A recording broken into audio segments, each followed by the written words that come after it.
Bismillahirrahmanirrahim. Assalamualaikum warahmatullahi wabarakatuh. Alhamdulillahirabbil alamin. Wa bihi nasta'inu ala umuri dunya waddin. Wassalatu wassalamu ala asrafil anbiya wal mursalin wa ala alihi wa ashabihi wa man tabi'ahum bi ihsanin ila yaumiddin wa ba'd. Ma'asyiral muslimin ibadallah. Kembali kita membaca Ahadisul Akhlaq karya dari Syekh Dr. Abdul Razak bin Abdul Muhsin Al-Abbad hafizahumullah taala. Dan kita masih pada bab tentang hukukul jiran, hukukul jar, hak-hak tetangga. Dan sudah kita ketahui tentang bimbingan dari agama kita yang diajarkan oleh Nabi kita Muhammad sallallahu alaihi wasallam sebagai panutan kita, dan juga telah kita ketahui bersama tentang wasiat dari Jibril, ya, malaikat termulia yang senantiasa berwasiat kepada Nabi kita agar berbuat baik kepada tetangga, sampai-sampai kata Rasulullah, aku mengira bahwa tetangga itu mendapatkan hak waris. Dan terakhir yang kita sebutkan adalah di dalam bentuk kebahagiaan seseorang. Yang dikatakan kebahagiaan yang hakiki adalah ketika seseorang itu memiliki istri yang solihah, tempat yang luas, kemudian tetangga yang baik, serta gimana terbuktikan pada pertemuan yang telah lalu tentang kendaraan yang juga nyaman. Ini kesemuanya seakan-akan berkaitan dengan masalah dunia. Tidak, justru ini semuanya adalah bagian dari hal-hal yang seharusnya dicapai oleh seorang muslim. Ya, walaupun sifatnya duniawi tapi mengantarkan kepada kebaikan. Mengantarkan kepada kebaikan. Dan dengan dunia itu kita meraih negeri akhirat. Wabtaghi fima ataqallahu darul akhirah wala tansa nasibaka minad dunya. Carilah apa yang Allah berikan kepadamu, ya, yang Allah berikan potensi pada dirimu untuk negeri akhirat. Artinya, tetangga jangan dikira bahwa itu tidak bisa memberikan kebaikan. Nanti akan dibacakan hadis-hadis yang justru lebih secara khusus tentang keselamatan kita di negeri akhir. Justru dari tetangga datang, nggak jauh-jauh, ya, tidak muluk-muluk. Vario sana, ini yang tetangga diberesin dulu. Justru itu menjadi wasilah kita untuk keselamatan kita di akhir. Bayangkan, semuanya berkelindan di sekitar kita. Madarnya itu sekeliling kita. Istri yang solihah akan membuat ketenangan bagi kita-kita. Ya, jiwa kita menjadi tenang. Jiwa kita menjadi rohah. Kenapa? Ya kita tidak mengkhawatirkan sesuatu karena kita mengenal bahwa istri kita adalah seorang wanita yang solihah. Dan itu merupakan anugerah. Barakallahu fikum. Ya, merupakan anugerah. Berapa banyak orang tidak dikaruniai, ya, pendamping yang solihah. Yang anak-anak kita tidak tahu akan dikemanakan.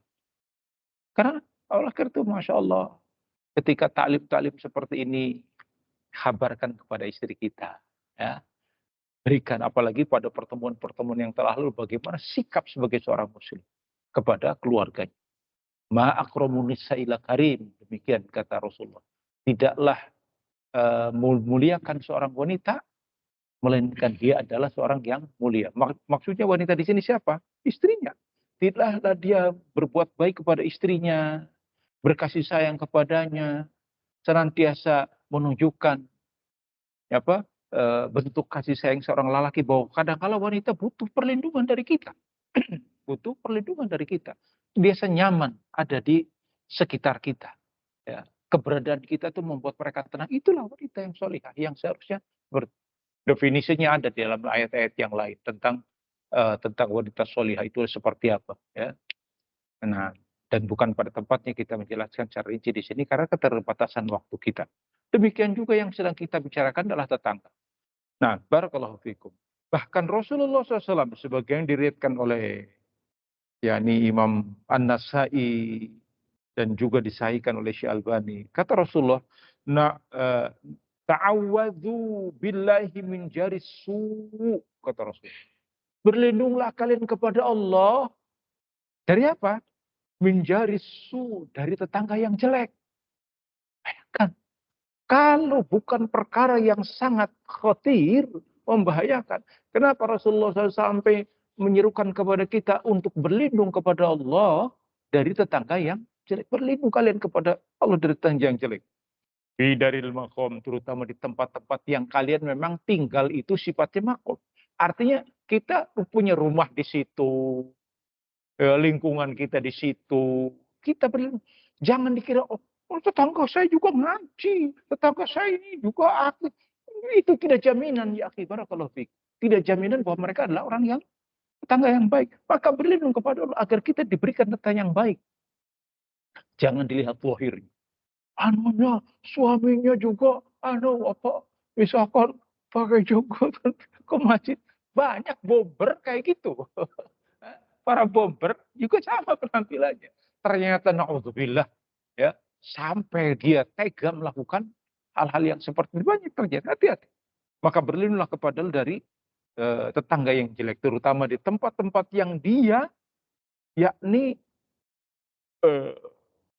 kita sama-sama tinggal, ya, di sebuah komplek, di sebuah perumahan. Wa innal jarul badi muhawwalu angka. Karena sesungguhnya yakni tetangga yang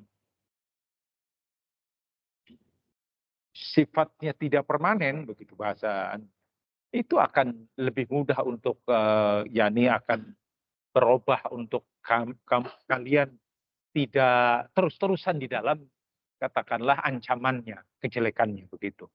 Sebab di sini disebutkan oleh Syekh yang namanya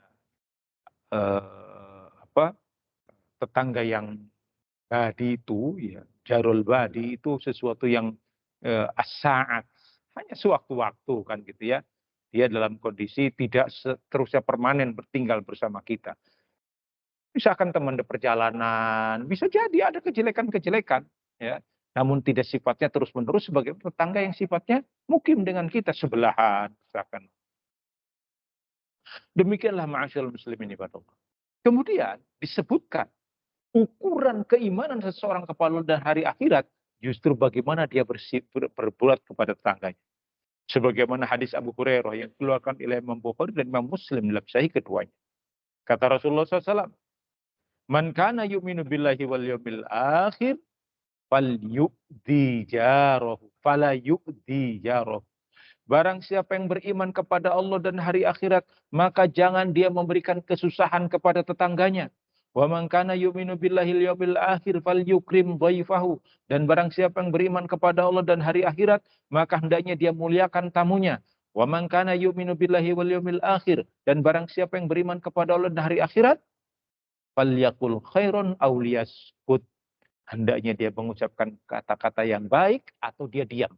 Lihat, ukuran seseorang beriman kepada Allah dan hari akhirat. Yang pertama adalah hendaknya dia tidak memberikan sesuatu kejelekan kepada tetangganya. Maknanya dia berbuat baik kepada tetangganya.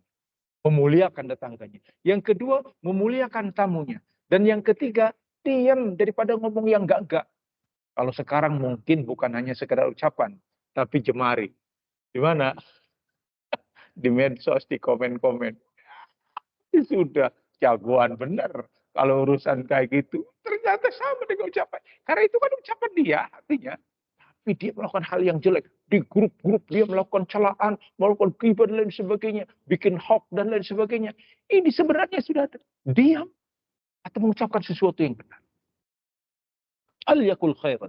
Ucapkan kalimat-kalimat yang baik. Nasihat, faidah, ya, poster-poster yang bagus.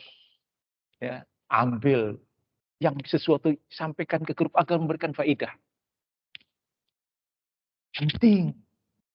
Atau kita diam. Diam saja. Jangan no comment. Karena apa yang kita ucapkan? Mas'ul. Inna sam'a wal basara wal fu'ada kullu ulaika kana anhu mas'ula. Sesungguhnya pendengaran, penglihatan, dan hati kita semuanya akan dimintai pertanggungjawabannya oleh Allah Subhanahu wa taala. Bayangkan ketika kita melakukan sesuatu yang sifatnya hak. Ini kita ikut sebarkan. Sudah tersebar. Baru. Terutama kejelekan-kejelekan orang-orang yang seharusnya kita muliakan. Dari kalangan para ulama. Dari kalangan orang-orang baik. Ahlul khair. Jangan seperti itu. Ma'asyil muslimin ibadallah. Maka diamlah sudah. Jangan kemudian kita memberikan perkara-perkara yang kalau toh misalkan kita mengucapkan perkara yang baik, memang orang itu baik. Kita boleh melakukan pembelaan.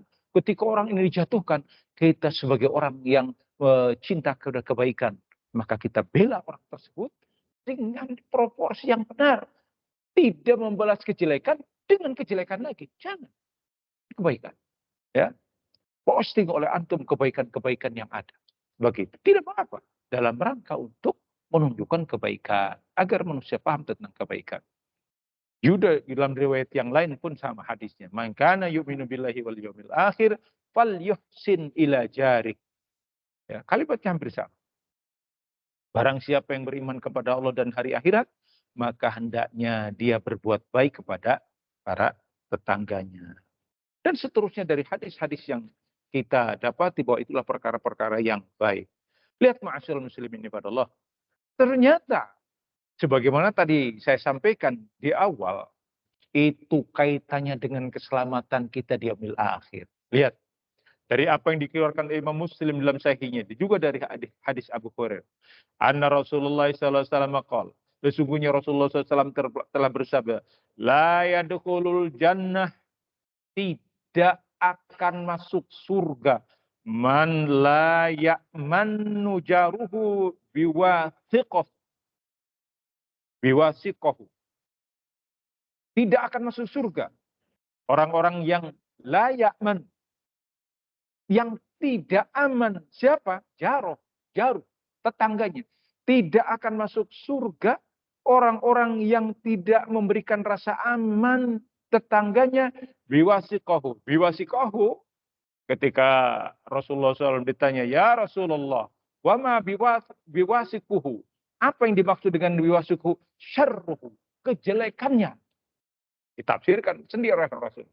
Jadi yang dimaksud dengan biwasiquhu adalah kejelekan. Sehingga maknanya tidak akan masuk surga. Orang-orang yang tidak merasa aman para tetangganya dari kejelekannya, dari kejahatan. Apa mungkin kita berbuat jelek, berbuat jahat kepada tetangga? Bisa jadi. Jangankan kepada tetangga, bahkan kepada diri kita pun sangat mungkin kita melakukan kejelekan. Dari mana dalilnya? Dari apa yang Rasulullah SAW sering berdoa ketika beliau berkhutbah. Wa na'udzubillahi min syururi anfusina, dan kami berlindung kepada dari kejelekan diri-diri kami sendiri. Ma'asyal muslimin ibadallah.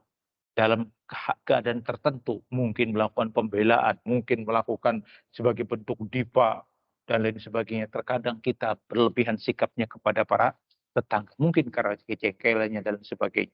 Maka hendaknya kita bisa menahan diri kita. Dan apalagi misalkan kita tinggal di komplek perumahan yang sifatnya heterogen, orangnya bermacam-macam. Ya, suku, agama, kebiasaan, dan lain sebagainya. Masya Allah, buat mereka biasa, buat kita nggak biasa. Tahan, ya, ucapan kita. Apalagi rumahnya kita nempel-nempelan, ya kan? Kalau di komplek perumahan gua kayak, kan nempel, ya kan? Kita dengar letak tetangga lagi duk, pasang paku atau apa kan, masih kedengaran. Ya Allah, gimana itu? Kita harus sabar. Sabar. Kita harus sabar. Dalam proses seperti itu banyak kisah-kisah para salaf, para ulama, terutama Imam Hasan al-Basri. Sebagai seorang yang begitu dikenal tinggi akhlak dan adabnya. Ya. Pernah barangkali saya ceritakan di beberapa majelis tentang bagaimana beliau bersabarnya karena riul atau pembuangan kamar mandi tetangga yang di atas itu mengucur ke kamar. Bayangkan, ya. Disebutkan oleh dalam beberapa apa katakan tentang tobakot beliau. Oh, beliau sabar, ditampung. Bayangkan kalau kita kayak tanduknya udah keluar semuanya. Tanduk kita wis keluar. Tetangga kurang ajar. Apalagi sebutkan tetangganya Yahudi. Yahudi. Waduh, sudah. Ngebul kita ini. Galil adab ini Yahudi sudah minoritas macam-macam pula. Belum tahu siapa kita. Ya kan? Begitu. Oh, apalagi langsung teriak Allah berjihad. Yahudi ini kurang ajar. Tapi lihat bagaimana Imam Al-Hasan Basaba sampai tetangganya tahu ketika menengok Imam Al-Hasan Al-Basri yang dalam keadaan sakit. Ya, sebagai tetangga. Ketika masuk, didapati ada tampungan air. Dia sadar ini dari rumahku. Katanya, Imam, mohon maaf apakah itu yang keluar dari rumah saya? Ya, sudah lama. Sejak 20 tahun yang lalu, 20 tahun yang lalu. Bayangkan sabarnya. Kata orang Cirebon ini istilahnya, ususnya dawa. Usus panjang ususnya sudah. Luar biasa. Kata Imam, iya dulu. Tapi engkau lihat adab seorang alim pada Imam Hasan. Kalau antum tahu bagaimana yakni mawazin, ucapan-ucapan Imam Hasan Al-Basri. Serangkaian penuh dengan mutiara. Kalimat-kalimatnya menyejukkan. Sehingga beliau dijadikan imamnya para sufi. Padahal beliau bukan seorang sufi. Seorang sahabat. Tabi'in besar. Ya, muridnya para sahabat, tapi beliau dalam keadaan apa kata? Justru itu yang menjadikan keislamannya seorang Yahudi. Betapa mulianya akhlak beliau, betapa sabarnya. Ya, ya kalau sekarang kayaknya nggak ada, saya yakin nggak ada lah, udah langsung lihat kayak gini, baru hujan sekali tumpah ke rumah kita, ketok pintunya, curus talango, nggak beres itu. Iya nggak? Iya sudah, memang fakta seperti itu. Kita beda makom kita, kedudukan kita dengan para ulama beda. Nah gitu. Itu lihat. Justru para tetangga itu ketika mereka disakiti oleh kita, itu menjadi ancaman buat kita. La yadkhulul jannah, tidak akan masuk surga. Mungkin kita bertanya, kok kayak gitu saja ancamannya gak masuk surga? Ini sebagai bentuk takzir, hukuman atau peringatan, nazir. Peringatan buat kita-kita. Bukan jangan dianggap enteng. Rasulullah SAW diingatkan oleh Jibril. Yang kata Rasul, majalah Jibril, terus menerus Jibril mengingatkan kepadaku. Berarti bukan perkara yang gampang. Nabi pun menjadikan ukuran pula bahwa imannya seorang kepada Allah dan hari akhirat, bagaimana dia bersikap kepada tetangga. Dan bagaimana pula, ma'asyal muslimin ibadallah, ancaman seseorang tidak akan masuk surga. Lepas nanti ada diskursus apakah masuk surganya, tidak masuk surganya itu apakah selamanya kekal atau tidak. Intinya adalah sebuah ancaman. Kalau ancaman tetapkan, biarkan sebagai ancaman. Jangan kemudian oleh kita, dia, tidak masuk surga itu maksudnya begini. Jangan, biarkan saja. Seperti hadis tentang bainal kufur warajul tarkus shalah. Yang membedakan kafir dan muslim adalah meninggalkan sholat. Saya meninggalkan kufur. Kan terjadi debat para ulama tentang ininya hukumnya tidak seperti ini. Udah, kata Imam Ahmad, biarkan dia sebagai ancaman. Untuk apa? Tubuh rasa takut. Efek jerah kepada kita. Manusia, umat Islam khususnya. Agar kita bersungguh-sungguh melakukan kebaikan kepada mereka. Walaupun tetangga kita mungkin nggak sesuai dengan harapan kita. Di luar ekspektasi. Pengennya punya tetangga baik. Ya Allah. Pagi-pagi baru selesai subuh. Ya kan? Pengennya sih ngetok. Cepilmu memang punya kamu aja. Kita juga punya telinga. Kan gitu ya. Subhanallah. Kita ini luar biasa. Ada cara-cara. Datangi dengan baik-baik lah. Bukan dengan cara seperti itu. Demikianlah ma'asyal muslimin ibadallah. Rasul bersumpah sebagaimana disebutkan oleh Imam Ahmad dalam musnadnya. Juga dari hadis Habib, wallahi la yu'min. Demi Allah tidak beriman. Wallahi la yu'min. Demi Allah tidak beriman. Wallahi la yu'min. Demi Allah tidak beriman, kata Rasul. Qalu, para sahabat bertanya, madzaka ya Rasulullah? Maksudnya siapa ini ya Rasulullah? Al-jar, tetangga, kata Rasul. Jarun la ya'manu jaruhu biwasikohu. Biwasikohu. Tetangga, kata Rasul. Tetangga yang tidak aman dari kejahatan. Ini juga menjadi dalil buat kita semuanya. Ma'asyarul muslimin ibadallah. Sampai-sampai Rasulullah SAW bersumpah 3 kali dikatakan tidak beriman, demi Allah tidak beriman, demi Allah tidak beriman, demi Allah tidak beriman. Siapa mereka ya Rasul yang tidak beriman itu? Tetangga. Mereka yang menyakiti tetangga dengan kejelekannya. Wallahu a'lam bishawab. Insya Allah kita lanjutkan pada pertemuan yang akan datang. Antum sudah istirahatnya terganggu karena waktu zuhur kita lebih mundur. Insya Allah kita lanjutkan pertemuan yang akan datang. Semoga Allah berikan faidah manfaat untuk kita semuanya, menjadikan amal-amal kita terbimbing dengan apa yang telah dicontohkan oleh Rasulullah, dan intinya adalah kita berbuat baik kepada para tetangga kita, memuliakannya dan tidak menyakitinya. Bagaimana caranya? Semuanya akan kita hadapi ketika kita hidup di tengah-tengah masyarakat sebagai seorang muslim. Jadilah contoh muslim yang baik. Jadilah teladan yang membuat orang-orang terkagum dengan akhlak dan karakter kita sebagai seorang mukmin yang terbimbing oleh agama ini. Wallahu a'lam bishawab. Wassallallahu ala nabiyina Muhammadin wa ala alihi washabihi wasallam tasliman katsira wa akhiru da'wana alhamdulillahi rabbil alamin. Wassalamualaikum warahmatullahi wabarakatuh. Yang belum sholat sunnah, kita dulu.